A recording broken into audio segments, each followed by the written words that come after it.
I thought the script was great. I thought the story was something I thought was very timely, and I had been talking to Aziz about it for years by the time we made it, like when he first thought of the idea. It's something, I mean, it was based similar to an idea I think he pitched me literally like 15 years ago or something like that. So it's something that's been kicking around for a long time.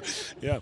My character's a guy named Jeff, who's a very rich man, as our world has many of these days. And he's sort of like oblivious to the world's problems in a lot of ways, has sort of bought his way out of the common struggles that people face on a day-to-day basis, and he has his life switched with Arj, someone who is very in tune with the day-to-day struggles that people face, and all of a sudden, yeah, my guy goes from being like a very rich, comfortable guy to a very not rich guy who has to really find out how hard today's world is to just make a living, you know?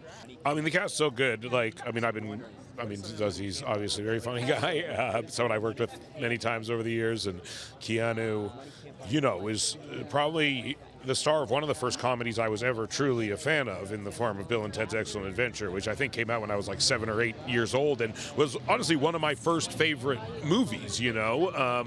And Parenthood was a movie I always really loved. And in our writing, a movie we would reference a lot, you know?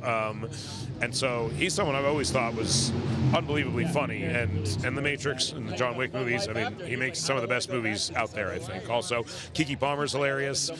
She's so funny. Known her for a while. She's just a hysterical human being and a pleasure to work with. I'd say it's about what money does in relation to one's happiness and what no money can do in relation to one's happiness. Yeah.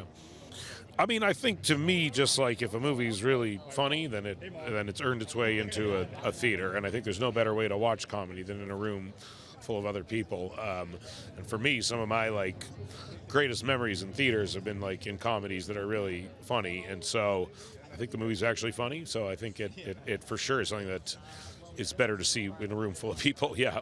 I mean, honestly, I remember turning to Aziz while we were making the movie and was like, if this makes people who can afford it tip their Uber driver or their DoorDasher just like a little bit more, or maybe a lot more, then that would be good. I was already a pretty good tipper. I started tipping even more after this movie.